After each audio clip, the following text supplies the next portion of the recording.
الحمد لله رب العالمين وصلى الله على سيدنا محمد وعلى آله وصحبه الطيبين الطاهرين. La louange est à Allah, le Seigneur des mondes, que Allah honore et élève davantage le rang de notre maître Muhammad sallallahu alayhi wa sallam, et qu'il préserve sa communauté de ce qu'il craint pour elle. Nous demandons à Allah qu'il nous fasse apprendre ce que nous ignorons, qu'il nous fasse nous rappeler ce que nous avons oublié et qui nous augmente en connaissance, et nous lui demandons de nous préserver de l'état des gens de l'enfer. Nous demandons à Allah qu'il fasse que nos intentions, nos actes et nos paroles soient accomplis sincèrement par recherche de son agrément. Donc, à la suite de ce que nous avons vu la fois passée, l'auteur au sujet de Dieu a dit: il est da'im, éternel, exempt de fin, sans fin. Il ne s'anéantit pas et il ne périt pas. Donc Allah subhanahu wa ta'ala ne s'anéantit pas, c'est-à-dire il n'a pas de fin à son existence. Il ne périt pas, il ne meurt pas comme c'est le cas pour nous. Et ça, c'est la signification de la parole du nom Baqin au sujet de Allah. Donc quand on dit qu'Allah il est Baqin, ça veut dire qu'il ne s'anéantit pas, il n'a pas de fin à son existence. Nous, notre fin, c'est par la mort.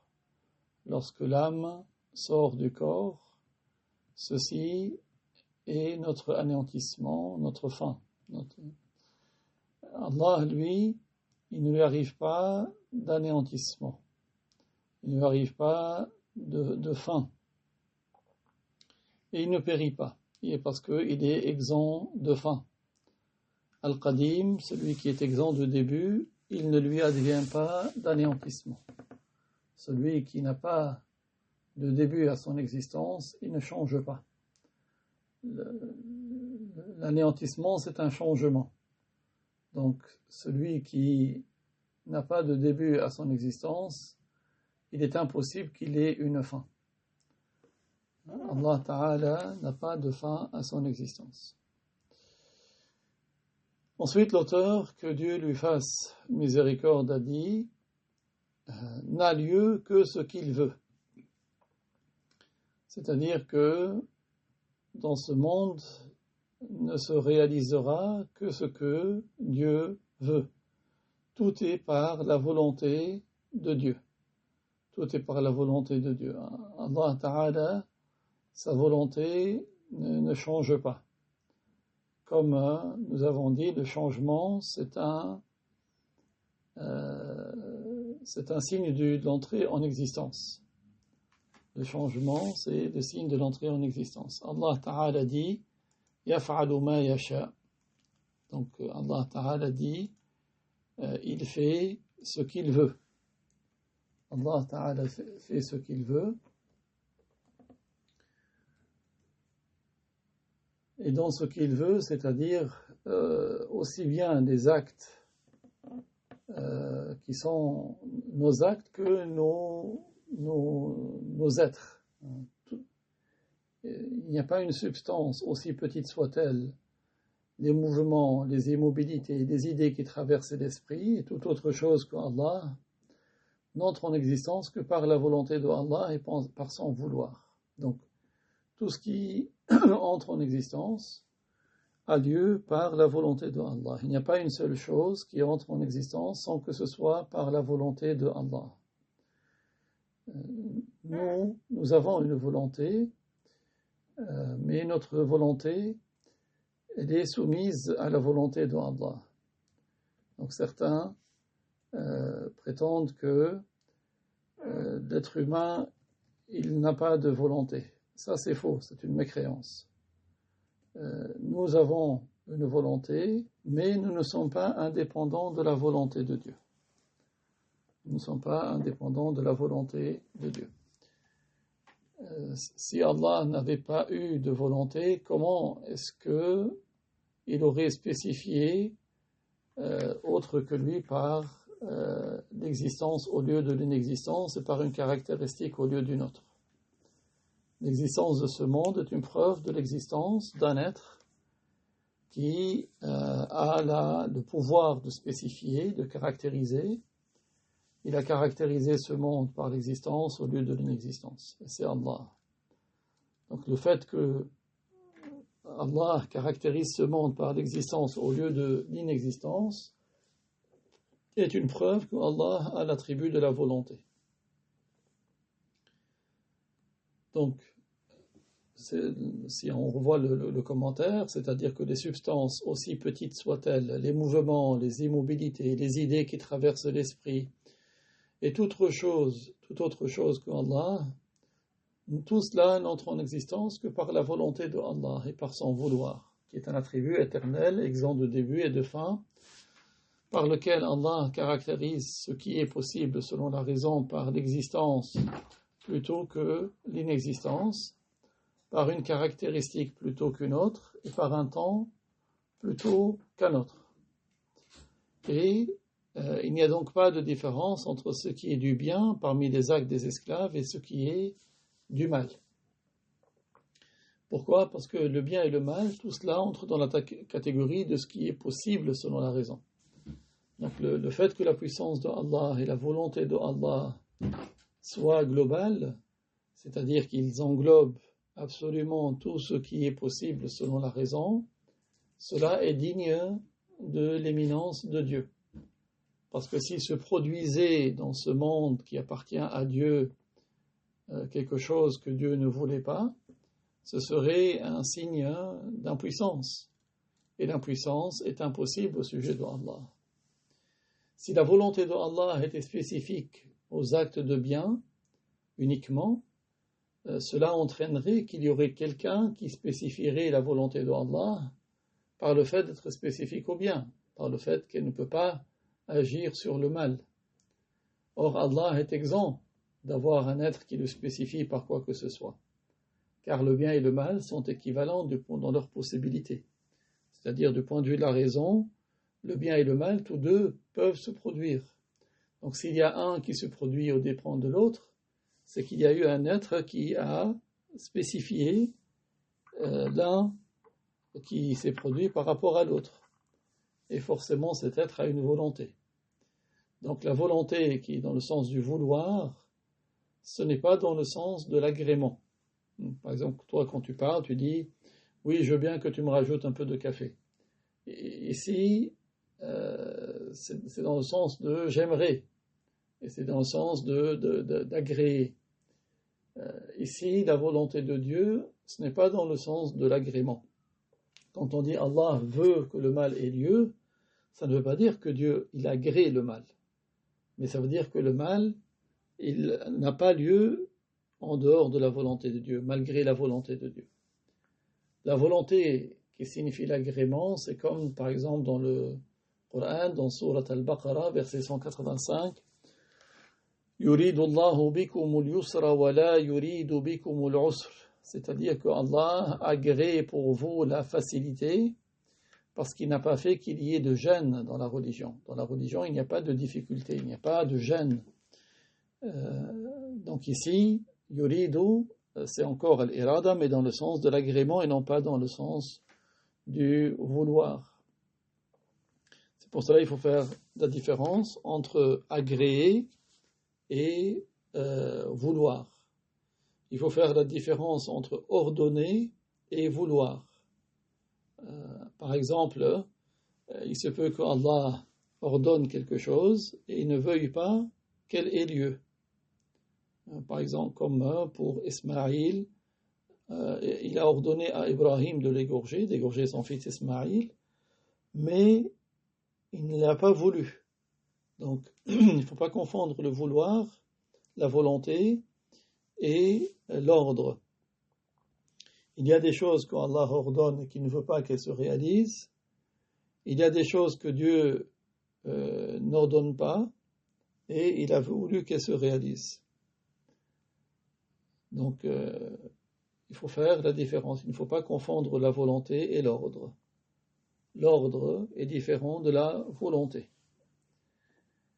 Allah Ta'ala a un attribut qui s'appelle la volonté. Cet attribut, c'est un attribut par lequel Allah spécifie ce qui est entré en existence, c'est-à-dire ce qui est possible selon la raison, c'est-à-dire ce qui admet l'existence et l'inexistence. Allah le spécifie par l'existence au lieu de l'inexistence, il le spécifie par une caractéristique au lieu d'une autre, il le spécifie par une époque au lieu d'une autre. Donc tout cela, c'est par la volonté. La volonté, c'est un attribut par lequel Allah spécifie ce qui est possible selon la raison, par certaines caractéristiques qui lui sont possibles au lieu d'autres. Il nous a spécifié, nous, par exemple, de vivre dans cette époque. Ça, c'est par la volonté de Dieu. Il nous a spécifié chacun d'avoir une taille et un poids particulier, une couleur particulière. Tout cela, c'est par la volonté de Dieu. Donc la volonté de Dieu concerne tout ce qui est possible selon la raison, sans exception. C'est-à-dire tout ce qui admet d'exister ou de ne pas exister. C'est-à-dire des créatures. C'est Allah qui spécifie tel objet par le fait qu'il soit en mouvement et tel autre objet par le fait qu'il soit immobile. C'est Allah qui spécifie tel fruit par le fait qu'il ait un goût sucré et tel autre fruit par le fait qu'il ait un goût acide. Tout cela est par la volonté de Dieu. Et le mal également est par la volonté de Dieu, le bien et le mal. Parce que le bien et le mal, dans les créatures, sont des choses qui sont possibles selon la raison. C'est-à-dire que la raison admet leur existence et leur inexistence. Allah subhanahu wa ta'ala, il n'a pas de ressemblance avec ses créatures, sa volonté n'est pas comme notre volonté. Nous, notre volonté, elle change. La volonté de Dieu ne change pas. Car le changement, c'est le plus grand des signes de la créature. C'est le plus grand des signes de celui qui a un début. Celui qui change, il a forcément besoin de qui le fait changer, et à plus forte raison, il a besoin de qui lui a donné l'existence. Puis l'auteur, que Allah lui fasse miséricorde, a dit « Les illusions ne l'atteignent pas ». Parmi les noms de Allah, il y a le nom Al-Latif. Al-Latif signifie celui que les illusions n'atteignent pas. Quand tu dis Ya Latif, Ya Latif, Ya Latif, tu es en train d'appeler Allah par le nom qui indique que les illusions ne l'atteignent pas. Allah Ta'ala n'est pas atteint par les imaginations des esclaves. Également, parmi les noms de Allah, il y a Al-Batin. Parmi les noms de Allah, il y a Al-Batin. Cela veut dire celui qui sait la réalité des choses. Al-Batin, selon certains savants, signifie celui qui sait la réalité des choses. Et d'autres ont dit Al-Batin, c'est celui qui n'est pas atteint par les illusions. C'est-à-dire comme Al-Latif, celui qui n'est pas atteint par les illusions, les imaginations des esclaves. Donc, la réalité de Dieu, personne ne l'atteint. Quel que soit l'effort qu'il fait, l'effort de réflexion, il n'atteint pas la réalité de Dieu. Pour cela, il nous a été interdit d'essayer d'atteindre la réalité de Dieu, et nous avons reçu l'ordre de méditer, de réfléchir à propos des créatures de Dieu. Il nous a été interdit de réfléchir, d'essayer d'atteindre la réalité de Dieu, et nous avons reçu l'ordre de réfléchir à propos des créatures de Dieu. Parce que réfléchir à propos des créatures de Dieu, c'est quelque chose qui nous augmente en certitude dans la parfaite toute-puissance de Dieu. Quand nous réfléchissons à propos des créatures de Dieu, même quand l'un d'entre nous sort dans la nature, il voit la mer, cette étendue, avec les différents animaux qui vivent dedans, chacun qui retrouve sa subsistance, chacun qui sont très vulnérables, et malgré cela, Allah Ta'ala les fait croître pour qu'eux, ils deviennent une source de danger pour d'autres qui sont vulnérables. Chacun, Allah lui fait parvenir sa subsistance. Quand tu médites, tu réfléchis à propos des créatures de Dieu, cela t'augmente en certitude dans la parfaite toute-puissance de Dieu. Alors dans le commentaire, l'auteur dit les illusions ne l'atteignent pas. Ici, les illusions en arabe, c'est al-awham. Al-awham, c'est un pluriel du mot wahm. Wahm signifie illusion. Cela veut dire que les illusions des créatures, c'est-à-dire leurs imaginations, ne peuvent imaginer Dieu. Les illusions des créatures, c'est-à-dire leurs imaginations, ne peuvent imaginer Allah subhanahu wa ta'ala. En effet, l'imagination de l'être humain atteint ce à quoi elle est habituée. Donc quand on te dit, par exemple, imagine un jardin, tu vas imaginer quelque chose qui est semblable à ce que tu es habitué. Si on te dit, imagine un lion, tu vas imaginer par rapport aux choses auxquelles tu es habitué, des choses perceptibles. Donc l'imagination te permet de projeter ce qui a une limite, ce qui a une forme, ce qui a une couleur, ce qui a une quantité. Or, Allah n'est pas ainsi. Allah, il n'a pas de quantité, il n'a pas de forme, il n'a pas de couleur, il n'a pas de limite. Tout ce qui est limité, tout ce qui a une quantité, a besoin de qui lui a donné cette quantité. Quelle qu'elle soit la quantité, grande ou petite, celui qui a une quantité, il a besoin de qui la lui a donnée.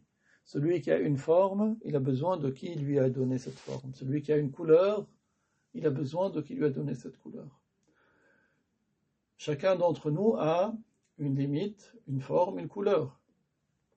Et chacun d'entre nous se rend bien compte que ce n'est pas lui-même qui s'est donné cela. Donc celui qui a des caractéristiques a besoin de qui les lui a données. Allah subhanahu wa ta'ala, il n'est pas de ceux qui ont une quantité, un volume, un corps, une forme, des couleurs. Tout cela, ce sont des caractéristiques des créatures. C'est pour cela que notre imagination n'atteint pas la réalité de Dieu. Parce que notre imagination atteint ce qui a une couleur, ce qui a une forme, ce qui a une limite. Déjà, notre imagination n'arrive pas à imaginer ce qui est de l'ordre des créatures. Qu'est-ce qui est de l'ordre des créatures et qu'on n'arrive pas à imaginer? C'est le temps dans lequel il n'y avait ni lumière ni obscurité. Notre prophète alayhi salatu wassalam, nous a appris que la première des créatures, c'était l'eau. Allah a créé l'eau, et quand l'eau a été créée, il n'y avait pas de lumière ni d'obscurité. Et nous, on n'arrive pas à imaginer un temps où il n'y avait ni lumière ni obscurité. Donc si déjà ce qui est de l'ordre de la créature, nous n'arrivons pas à l'imaginer, que dire du Créateur? À plus forte raison, parce qu'il n'a absolument pas de ressemblance avec ses créatures. Allah n'a pas de ressemblance avec ses créatures. C'est pour cela que nous disons qu'Allah, il existe sans endroit et sans comment. Parce que les endroits sont des créatures de Dieu. Les directions sont des créatures de Dieu. Allah, il existe avant toutes ces créatures, sont des créatures. Donc avant l'existence des endroits, Allah, il existe sans endroit. Allah n'a pas de ressemblance avec ses créatures. Il est le créateur. Quoi que tu imagines en ton esprit, Allah n'est pas ainsi. Se débarrasser de l'erreur de l'imagination, c'est quelque chose de très, très, très, très précieux, très, très cher.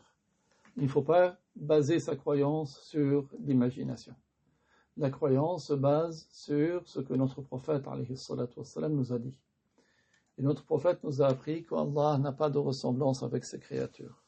Et la raison est témoin de la validité de cette croyance. Quand nous disons qu'Allah n'a pas de ressemblance avec ses créatures, qu'Allah existe sans endroit et sans direction, parce que c'est ce que nous comprenons du Coran, la raison confirme cela. Ensuite, l'auteur, que Allah lui fasse miséricorde, donc c'est toujours ce grand savant, Abu Ja'far al-Tahawi, il a dit « Les raisons ne le cernent pas ». Commentaire, donc le cheikh a dit, c'est-à-dire que les raisons ne cernent pas sa réalité. Allah Ta'ala dit dans le Coran « وَلَا يُحِيطُونَ بِهِ عِلْمًا » c'est-à-dire, ils n'englobent pas Dieu par leur connaissance. Les raisons ne cernent pas sa réalité, parce que cela implique son entrée en existence. Et l'entrée en existence est impossible s'agissant de Allah. Mais comme l'a dit un savant qui s'appelle Dhunnun al-Misri, مهما تصورت ببالك فالله بخلاف ذلك. quoi que tu imagines dans ton esprit, Allah en est différent. Cette parole de Dhunnun al-Misri a été rapportée par le Hafidh ibn Asakir et également par le Hafidh al-Khatib al-Baghdadi dans Tarikh Baghdad. Et Abu al-Fadl Abdul Wahid ibn Abdul Aziz al-Tamimi l'a également rapporté de Ahmad ibn Hanbal. Et Dhunnun al-Misri et Ahmad ibn Hanbal étaient contemporains. Ils étaient tous deux contemporains. Donc il y a plusieurs savants qui ont rapporté cette parole de Dhunnun al-Misri, qui est une parole très précieuse. Mahma tasawwarta bibalik, fallahu bi khilafi dhalik. Quoi que tu imagines, Allah en est différent. Quoi que tu imagines en ton esprit, Allah en est différent. L'auteur, que Allah lui fasse miséricorde, a dit, au sujet de Dieu toujours, il n'a aucune ressemblance avec les créatures. Donc quand il dit, il n'a aucune ressemblance avec les créatures, cela est une parole qui indique que les assimilationnistes, les anthropomorphes, sont sur une autre religion que l'islam. Les assimilationnistes, ce sont des mushabbihah, c'est-à-dire ceux qui assimilent Dieu à ses créatures. Les anthropomorphes, ce sont les mujassimah, c'est-à-dire ceux qui attribuent le corps à Dieu. Ces gens-là ne sont pas sur l'islam. Le fait d'assimiler Allah à ses créatures et de lui attribuer le corps, en disant qu'il est un corps, certains d'entre eux, ils disent qu'il est un corps, il est sous l'aspect d'un jeune homme qui n'a pas de barbe. D'autres, ils disent non, il a l'aspect d'un vieillard, d'un vieil homme, avec des cheveux poivre et sel, des cheveux blancs et noirs, et ce qui est de cet ordre. Donc, cette phrase, il n'a aucune ressemblance avec les créatures, renie également la parole de ceux qui lui ont attribué le Fils et la compagne. Allah est exempt de tout cela. Allah est exempt de tout cela. Donc, dans le commentaire de Shaykh dit, le terme al-anam signifie les créatures, parce que dans le texte arabe, il a dit wala yushbihu al-anam. Al-anam, ce sont les créatures. Le semblable, c'est celui qui a quelque chose en commun avec un autre, même d'un seul point de vue. Donc, nier le semblable au sujet de Allah implique nier le ressemblant. Nier le semblable implique nier le ressemblant. Lorsque nous disons Allah la mithla lah, donc c'est-à-dire que c'est plus fort que de dire Allahu la shabiha lah. Donc rien n'est tel que lui, absolument rien n'est tel que lui, c'est plus poussé dans le tanzih, dans l'exemption de toute ressemblance avec les créatures, que lorsque nous disons la yushbihu al-anam, il n'a aucune ressemblance avec les créatures.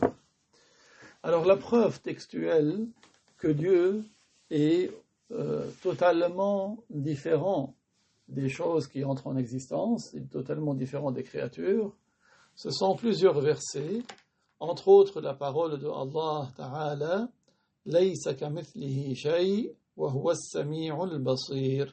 C'est dans Surat Ash-Shura, verset 11, ce qui signifie absolument rien n'est tel que lui, et il est celui qui entend et qui voit.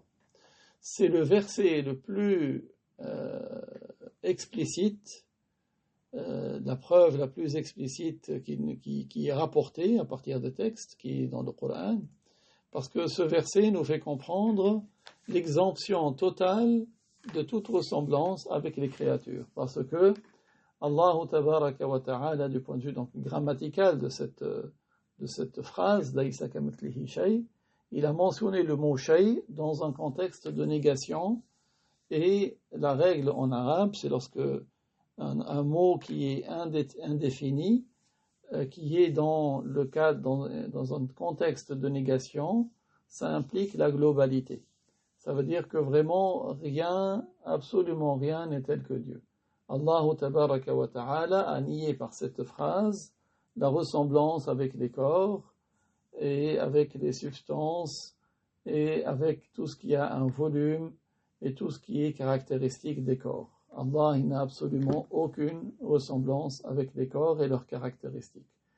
Allah tabaraka wa ta'ala n'a pas restreint sa non-ressemblance dans ce verset à une catégorie de créatures, mais il a englobé, il a généralisé sa non-ressemblance à tous les individus des créatures. Le Cheikh Abdul Ghani al-Nabulusi a dit: celui qui a cru que Dieu était une lumière, qui croit qu'il peut l'imaginer, ce n'est pas un musulman. Celui qui a cru que Dieu était quelque chose qui emplit les cieux et la terre, ce n'est pas un musulman. Et celui qui croit que Dieu dérive ou est engendré par quelque chose, ou que lui-même s'incarne dans quelque chose, ce n'est pas un musulman. L'auteur, que Allah lui fasse miséricorde, a dit: Allah est Hayy, vivant, il ne meurt pas, il est Qayyum, éternel, il ne s'anéantit pas, il ne dort pas. Donc cela est mentionné entre autres dans Ayat al-Kursi. Allahu la ilaha illa huwa al-hayyul qayyum, la ta'khudhuhu sinatun wa la nawm. Allah, il n'est de Dieu que lui, il est celui qui a pour attribut la vie, il est Qayyum, qui ne s'anéantit pas. Il n'est pas pris par la somnolence ni par le sommeil. Dans le commentaire, le Cheikh dit: Al-Hayy, au sujet de Allah Ta'ala, est expliqué par celui qui a pour attribut la vie qui est éternelle, exempte de début et exempte de fin. Allah Ta'ala dit: Wa tawakkal 'ala al-hayy alladhi la yamut. Et fie-toi à celui qui a pour attribut la vie et qui ne meurt pas. Al-Qayyum signifie Ad-Da'im, celui qui n'est pas anéanti. Et il a été dit que le nom Al-Qayyum, c'est celui à qui revient le tadbir. Donc le tadbir, c'est-à-dire le tadbir de tout ce qui arrive à ces créatures. Parce que le tadbir de toute chose n'est valable que pour Allah. Quant aux anges, que Allah a qualifiés par sa parole, فَالْمُدَبِّرَاتِ أَمْرًا, dans Surat An-Nazi'at, verset 5, leur tadbir ici pour les anges, ça veut dire la gestion des choses. La gestion des choses ne concerne que des choses particulières. Donc les anges, ils gèrent certaines choses particulières, comme la pluie. Quand la pluie tombe, chaque goutte est lancée par la main d'un ange. Le vent, il y a des anges qui gèrent le vent, c'est-à-dire qu'ils soufflent à telle intensité, dans tel sens. Les plantes également, il y a des anges qui sont en charge de veiller sur les plantes, qu'elles poussent, qu'elles aient telle ou telle couleur, etc.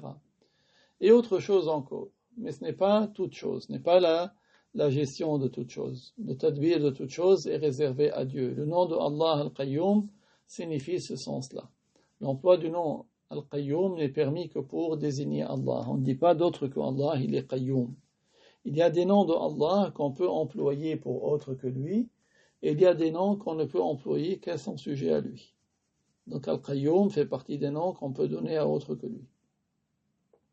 Al-Qayyum fait partie des noms qu'on ne peut pas donner à autre que lui, plutôt. Al-Qayyum fait partie des noms qu'on ne peut pas donner à autre que lui. Ar-Rahman aussi, c'est un nom qu'on ne donne pas à autre qu'Allah.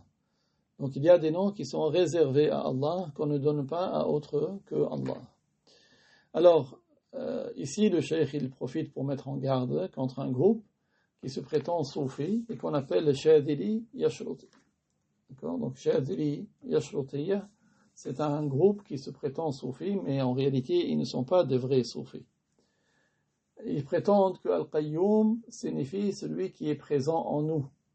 Donc, c'est pour ça que ce ne sont pas de véritables soufis, parce que les véritables soufis ne disent pas cela. Et un musulman ne dit pas cela. C'est une parole qui fait sortir de l'islam. Dire que Allah s'incarne en nous est une mécréance. Celui qui dit que Allah est présent en nous, et l'un d'entre eux a même dit à un autre: tu es Allah, et ce mur c'est Allah. Leur mécréance compte parmi les plus atroces des mécréances. Quant au Cheikh Ali Nuruddin al-Yashruti, duquel eux ils se réclament, il est innocent de ce que ces gens-là disent. Il avait au contraire la croyance du tanzih, la croyance que Dieu n'a pas de ressemblance avec ses créatures, qu'il n'est pas dans un corps ou dans un endroit ou dans tous les endroits. La croyance de l'exemption de Allah de toute ressemblance avec ses créatures. L'auteur, que Allah lui fasse miséricorde, a dit au sujet de Allah, il est créateur sans besoin, khaliq, sans besoin. Parce que Allah, il est al-Ghani, il est celui qui n'a besoin de rien, absolument. Allah Ta'ala dit, Inna Allah la ghaniyyun 'anil 'alamin. Certes, Allah n'a absolument aucun besoin des créatures. Dans le commentaire, notre cheikh, que Dieu lui fasse miséricorde, a dit, c'est-à-dire qu'Allah a créé ce monde. Alors, juste pour se rappeler, qu'est-ce que le monde en arabe s'appelle al-alam. Al-alam a été appelé alam parce qu'il est une alama, un signe de l'existence de son créateur. Al-alam a été appelé alam, donc le monde, parce qu'il est une alama, un signe de l'existence de son créateur. C'est lui qui a créé ce monde avec toutes ses parties, les cieux, les terres et ce qu'il comporte. Donc, Allah a créé ce monde et il l'a fait exister sans qu'il en ait un quelconque besoin. Allah n'a pas créé ce monde pour en tirer un bénéfice ou un profit pour lui-même. Il n'a pas créé ce monde pour repousser de lui une quelconque nuisance, pour se protéger d'un mal. Non. Seulement, il l'a créé comme manifestation de sa puissance. Nous, quand nous voyons ce monde, nous déduisons la toute-puissance de Dieu. L'auteur, que Allah lui fasse miséricorde, a dit « Raziq, pourvoyeur, sans charge ». Explication, c'est-à-dire que Allah Ta'ala fait parvenir aux esclaves leur subsistance sans que cela ne lui occasionne de dépenses ou de difficultés. L'un d'entre nous, quand il ramène de la nourriture ou de la boisson à quelqu'un, ça engage une dépense, ça engage une difficulté. Allah Ta'ala, lui, il fait parvenir leur subsistance aux créatures sans que cela ne lui occasionne de dépenses ou de difficultés, parce que sa puissance est parfaite. Allah ne fait pas quelque chose comme nous par l'exercice d'outils et de mouvements, mais c'est par le simple fait que sa volonté éternelle, exempte de début, et son acte de création éternel, exempt de début, concerne quelque chose, que cette chose existe. Sans que la volonté de Allah ou l'acte de Allah soit entré en existence. L'auteur, que Allah lui fasse miséricorde, a dit « Mumit », il fait mourir sans crainte. Donc tout comme il pourvoit sans charge, il fait mourir sans crainte. Commentaire, c'est-à-dire que Allah Ta'ala fait mourir les vivants parmi ses esclaves, sans que ce soit par crainte. Ce n'est pas parce qu'il craindrait d'eux qu'ils lui fassent parvenir une quelconque nuisance qu'il les fait mourir, non. Il fait mourir qui il veut, conformément à sa sagesse. Et comme manifestation de la perfection de sa toute-puissance. Il fait mourir qui il veut, conformément à sa sagesse, et comme manifestation de la perfection de sa toute-puissance, tout comme Allah Ta'ala dit, وَلَا يَخَافُ عُقْبَاهَا. Ce qui signifie, Allah ne craint pas les conséquences de cet acte. Donc, Allah fait mourir et fait vivre sans besoin et sans crainte. L'existence ou l'inexistence des créatures, pour lui, c'est équivalent. Parce qu'il est Al-Aziz Al-Qahhar, celui qui domine toute chose et qui a la gloire absolue. Ensuite, l'auteur, que Allah lui fasse miséricorde, a dit, toujours au sujet de Allah, Ba'ithun, il fait ressusciter sans difficulté. Commentaire, c'est-à-dire que Allah Ta'ala ressuscite les morts sans qu'aucune difficulté ne se présente à lui. Par le simple fait, au contraire, que sa volonté se rapporte à leur résurrection. Allah Ta'ala dit, إنما أمره إذا أراد شيئا أن يقول له كن فيكون. Donc Allah, s'il veut qu'une chose ait lieu, il fait que cette chose ait lieu aussi facilement que l'un d'entre nous dit le mot kun. Tout comme pour nous c'est facile de dire kun, c'est facile pour Allah de faire exister les choses. Donc Allah ressuscite les morts sans qu'aucune difficulté ne se présente à lui, par le simple fait au contraire que sa volonté se rapporte à leur résurrection, tout comme pour leur création également. Allah Ta'ala dit à ce sujet Ma khalqukum wa la ba'thukum illa ka nafsin wahidah dans Surat Luqman verset 28, ce qui signifie votre création tous et votre résurrection à tous, et comme la création et la résurrection d'une seule âme, d'une seule personne. Et Allah Ta'ala dit Kama bada'na awwala khalqin nu'iduh. Et Dieu dit, ce qui signifie, tout comme nous avons créé la première fois, nous vous créerons une deuxième fois. C'est-à-dire, nous vous ramènerons à la vie. L'auteur, que Allah lui fasse miséricorde, a dit Allah est de toute éternité, exempt de début, et ses attributs également sont de toute éternité, exempts de début.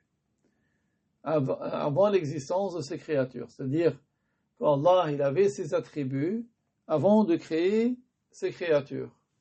Les créatures, ici, ce sont ce qu'Allah a créé. Quand on dit « Hada khalqullah », c'est-à-dire c'est ce qu'il a créé. Allah ne s'est pas accru d'un attribut qui n'ait pas fait partie des siens avant que ces créatures n'existent. Ça c'est une phrase, qu'est-ce que ça veut dire? Ça veut dire que ce n'est pas parce qu'une créature a existé que cela va ajouter un attribut pour Dieu. D'accord? Les attributs de Dieu n'augmentent pas après la création des créatures. Allah n'acquiert pas un nouvel attribut qui n'était pas le sien avant de les créer. Non, le fait de créer est un attribut éternel. Le fait de créer est un attribut éternel, exempt de début, exempt de fin. Donc l'auteur dit, il ne s'est pas accru d'un attribut qui n'est pas fait partie des siens avant que ces créatures n'existent, tout comme il est attribué de ses attributs sans début, de même il est attribué de ses attributs sans fin. Alors le commentaire, il est un devoir pour Allah Ta'ala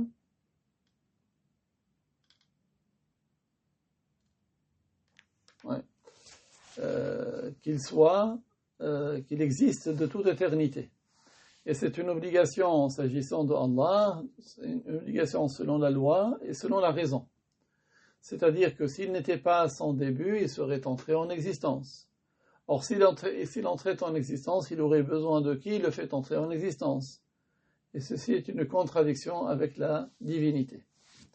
De plus, l'entrée en existence est impossible s'agissant de lui, selon la loi également, car Allah Ta'ala dit « Huwa al-awwal », qui signifie « il est celui qui est exempt de début », c'est-à-dire celui qui existe et qui n'a pas de commencement. Al-awwal, dans cette ayah, signifie celui qui existe, qui n'a pas de début à son existence. Parce que la primauté relative, awwaliyah nisbiyah, est liée à l'entrée en existence, ce qui est impossible s'agissant de Allah.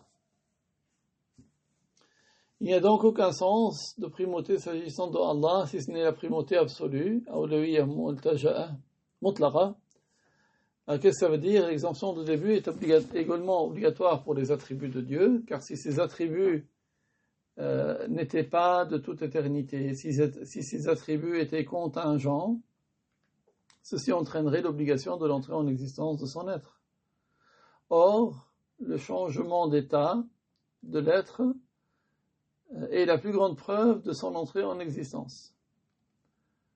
Ainsi, ces attributs sont de toute éternité, du fait que son être est de toute éternité.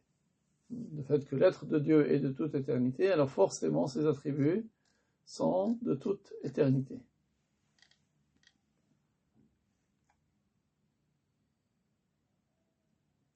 Alors. C'est-à-dire qu'il n'est pas possible que les attributs se différencient de l'être éternel et sans début. L'être, il est de toute éternité, alors les attributs sont forcément de toute éternité. Nous savons donc, à partir de là, qu'Allah n'est pas concerné par des attributs qui ne sont pas de toute éternité. Et il n'arrive à Allah aucune nouvelle connaissance, ni aucune nouvelle volonté, ni aucune nouvelle puissance, ni aucune nouvelle vie, ni aucune nouvelle ouïe, ni aucune nouvelle vue. Pour que les gens sachent, Allah Ta'ala, il n'est pas concerné par le changement. De plus, donc,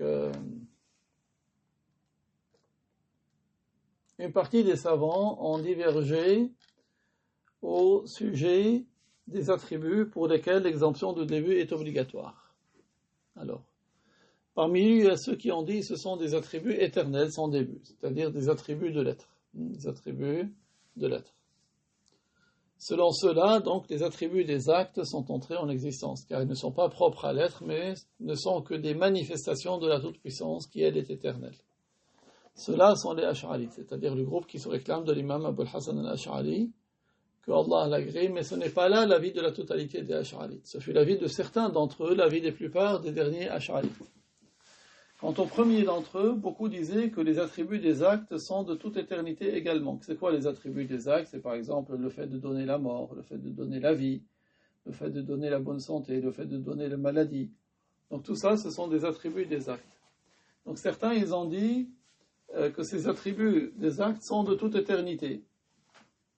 Les attributs des actes sont par exemple le fait qu'il donne la vie à qui il veut qu'il soit vivant parmi ses créatures, le fait qu'il donne la mort à qui il fait mourir, le fait de rendre heureux dans l'au-delà, le fait de rendre malheureux dans l'au-delà, et autre chose encore parmi ce qui ne peut être énuméré. Chez les Maturidites, on fait référence à cela par le terme at-takwin, le fait de faire exister. Selon eux, le takwin fait partie des attributs qui sont de toute éternité exempts de début. Or, l'éternité du takwin n'entraîne pas l'exemption de début du mukawwan, c'est-à-dire ce qui est fait exister. Ils ont dit, de même que l'exemption de début de la toute-puissance divine n'entraîne pas le non-début de ce qui est créé, ce monde est fait de créatures de Allah, que Allah a fait entrer en existence par sa toute-puissance éternelle, exempt de début, ainsi la toute-puissance est de toute éternité, et ce qu'elle concerne, à savoir ce monde, est entré en existence. Ils ont dit, de même, le takwin est de toute éternité, et le mukawwan, c'est-à-dire ce qui est le résultat du takwin, ce qui est fait exister, est entré en existence. On fait référence à cela également par le terme al-fi'l. On dit l'acte de Allah est de toute éternité, et ce qui résulte de l'acte est entré en existence. S'il en est donc ainsi, il apparaît clairement que le fait que Allah, tabaraka wa ta'ala, ait fait entrer en existence les créatures, ne lui ajoute pas d'attribut entré en existence. Il n'y ajoute rien du tout. Donc, selon l'école maturidite, les attributs des actes sont comme les attributs de l'être, du point de vue de leur non-début. Leur preuve est claire, il n'y a pas de problématique en cela. S'il est dit « Allah a fait vivre un tel »,« Allah a fait mourir un tel », le sens qui est visé par les maturidites, c'est que Allah a fait vivre cette créature, qui fait partie de ce qui est possible selon la raison, par un attribut qui lui est propre de toute éternité, qui est l'attribut de donner la vie, al-ihya. Donc ce qui a été fait vivre est entré en existence, c'est cette créature. Quant à l'attribut par lequel Allah lui donne la vie, c'est un attribut qui est de toute éternité. De même, on dit selon eux, concernant l'attribut de donner la mort, par lequel Allah fait mourir certaines de ses créatures, le fait de donner la mort à ces choses qu'il fait mourir est un attribut éternel, sans début ni fin, et propre à Dieu, à lui-même. Mais ces choses qui sont caractérisées par la mort, elles, sont entrées en existence. Il n'y a pas de problématique ici. Il n'y a pas de problématique pour celui qui a compris le sens visé. Il en est de même pour ce qui est de cet ordre. On dit par conséquent, Allah Ta'ala rend heureux les heureux parmi ses créatures, de même il rend malheureux les malheureux parmi ses créatures. Donc le fait de rendre heureux et de rendre malheureux sont tous deux des attributs éternels de Allah, sans que cela implique l'éternité de celui qui est rendu malheureux ou de celui qui est rendu heureux. Ainsi, les esclaves que Allah rend malheureux ont une existence ayant un début, Et leur malheur a également une existence ayant un début. De même, les esclaves que Allah Ta'ala rend heureux ont une existence ayant un début, et leur félicité a une existence ayant un début. Quant à l'attribut de donner la félicité, par lequel Allah les rend heureux, et l'attribut de donner le malheur, par lequel Allah les rend malheureux, ils sont tous deux de toute éternité. Cette croyance était bien la croyance du salaf. Même si cette formulation n'a pas été réputée de leur part, la signification existait de leur temps. Et on a un savant qui illustre cela, c'est l'imam Abu Hanifa. Il a bien déclaré dans certaines de ses épîtres que l'acte d'Allah est un attribut qui lui est propre de toute éternité, et que c'est la manifestation de l'acte d'Allah qui est entrée en existence, qui est la créature. Il a vécu dans la première partie de l'époque du Salaf. Donc l'imam Abu Hanifa, vous savez, il est né en l'an 80 de l'Hégire, il est mort en l'an 150 de l'Hégire. On ne dit donc pas si cela était véritablement la croyance du Salaf, on aurait entendu cela de la part d'un tel et d'un tel parmi les compagnons et parmi les successeurs des compagnons et les successeurs des successeurs. Ainsi, l'absence de manifestation de cette formulation de leur part, c'est-à-dire la parole selon laquelle les attributs des actes sont de toute éternité, cela ne nuit aucunement à la confirmation de l'éternité pour les attributs des actes. La notoriété de cette expression n'est pas une condition pour confirmer que les salafs aient eu cela pour croyance. Alors maintenant, passons aux ash'arites. Quant aux ash'arites, parce que vous savez que Ahl Sunnah wal Jama'a, ce sont les ash'arites et les maturidites. Ce sont eux la grande majorité. Ce sont eux qui sont sur la vérité. Quant aux ash'arites, la plupart d'entre eux disent « Allah fait vivre qui il veut », c'est-à-dire qu'il fait exister en lui la vie par sa toute-puissance. Ainsi, le fait de rendre vivant selon eux est une manifestation de la toute-puissance de Allah. Ce n'est pas un attribut propre à l'être de Allah. Ils ont tout ramené à la puissance. C'est pour cela qu'ils ont eu l'audace de dire que le fait de rendre vivant, c'est un attribut d'acte et qui est entré en existence. C'est ainsi, selon eux, et ce n'est pas un attribut éternel propre à l'être de Allah, mais croire que le fait de rendre vivant serait à la fois un attribut propre à l'être de Allah et entrer en existence, cela ne fait pas partie de leur croyance. Ils n'attribuent pas à Allah un attribut d'être qui soit entré en existence. Cela n'implique donc pas pour eux qu'ils attribueraient à Allah l'entrée en existence, ni qu'ils attribueraient à Allah un attribut qui serait entré en existence et propre à son être. Il en est de même pour le fait de faire mourir, le fait de rendre heureux, le fait de rendre malheureux, etc. Donc, étant donné l'accord des deux parties, ash'arites et maturidites, sur le fait que l'être de Allah n'a pas d'attributs qui ne sont pas siens de toute éternité, il n'y a pas dans leur divergence à ce sujet quelque chose de préjudiciable quant au fondement de la croyance. Il n'y a là qu'une différence dans les termes, une différence dans la manière de s'exprimer. Et chacun des deux groupes est sur la bonne voie. Le plus grand préjudice, la mécréance et l'irréligion, c'est dans le fait que quelqu'un dise Allah Ta'ala a comme attribut propre à son être un attribut qui est entré en existence. Comme l'a dit Ibn Taymiyyah, et ça c'est une de ses mécréances. Donc, ce n'est pas, Abu Ja'far al-Tahawi a dit, ce n'est pas par la création des créatures, al-Khalq, que Allah a acquis le nom de Al-Khaliq, du créateur. C'est-à-dire que, tout comme on dit qu'Allah il est Qadir, avant la création des makhdurat, des créatures de ce monde.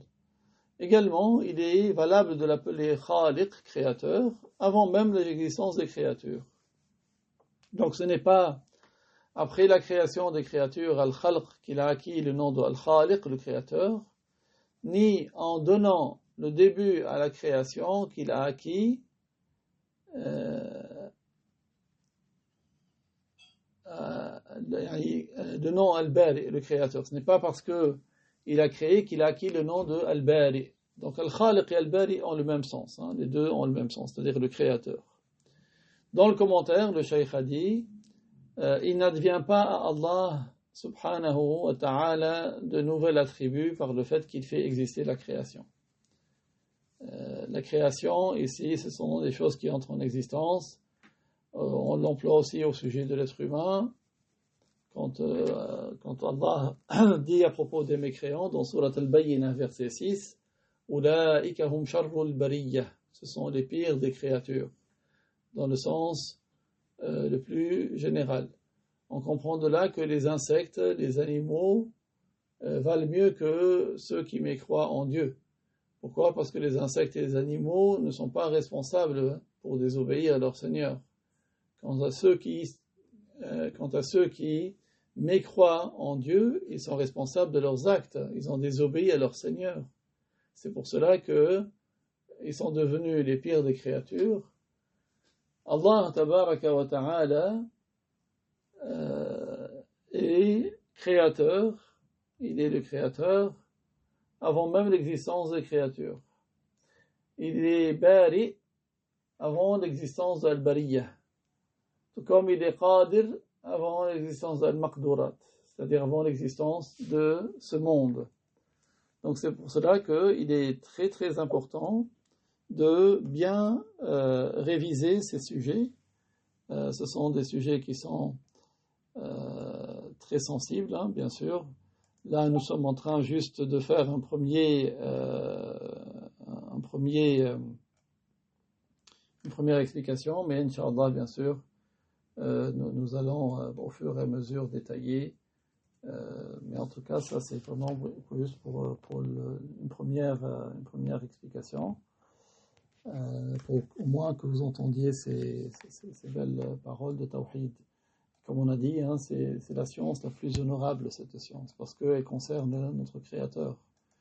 Et la valeur d'une science est relative à celui qui est sujet de cette science. Comme cette science, son sujet concerne Dieu, concerne les attributs de Dieu, concerne les prophètes, leurs attributs, alors obligatoirement cette science elle est meilleure que toute autre science. Donc avant de terminer, on prend quelques informations utiles pour le rappel. Alors il y a une invocation qu'on appelle l'invocation de Al-Qunut. C'est quoi cette invocation d'Al-Qunut? L'invocation d'Al-Qunut fait partie des actes recommandés de la prière. On récite l'invocation d'Al-Qunut quand on se relève de la deuxième rak'a de la prière du matin, de la prière de l'aube. Également, quand on fait la prière de Al-Witr pendant la deuxième moitié de Ramadan, quand on se relève de la dernière rak'a de la prière de Al-Witr, mais pas tout le mois de Ramadan, uniquement la deuxième moitié du mois de Ramadan. Alors cette invocation qu'on récite quand on se redresse, hein, après l'inclination, on dit Allahumma hdini fi man hadayt wa afini fi man afayt wa tawallani fi man tawallayt wa barik li fi ma a'tayt wa qini sharra ma qadayt fa innaka taqdi wa la yuqda alayk وإنه لا يذل من واليت ولا يعز من عاديت تباركت ربنا وتعاليت فلك الحمد على ما قضيت أستغفرك اللهم وأتوب إليك. Puis à la fin on dit وصل اللهم على سيدنا محمد وعلى آله وصحبه وسلم. Et l'imam quand il va le réciter, il va le dire au pluriel. On ne dit pas Allahumma hdini, il dit Allahumma hdina. Il récite à haute voix, contrairement à celui qui prie en étant tout seul. Et le ma'moum, quand il entend son imam qui est en train de faire des invocations, il dit Amin à voix basse. Et il participe avec les imams, avec son imam, pour les paroles d'éloge. Parce que dans cette invocation de l'Qunut, il y a des demandes à Dieu, des invocations, et il y a des éloges de Dieu. Donc quand il cite les paroles d'éloge de Dieu, à partir de فَإِنَّكَ تَقْضِي وَلَا يُقْضَى عَلَيْكَ, il dit en même temps que lui. Il est recommandé au ma'moum de dire Amin après l'invocation de l'imam en faveur du prophète sallallahu alayhi wa sallam. Donc, Inch'Allah Ta'ala, nous verrons plus en détail cette invocation, mais c'est quelque chose de très bénéfique, de très bien que le prophète faisait. qui permet de se procurer beaucoup de récompenses. Et Allah Ta'ala sait plus que tout autre.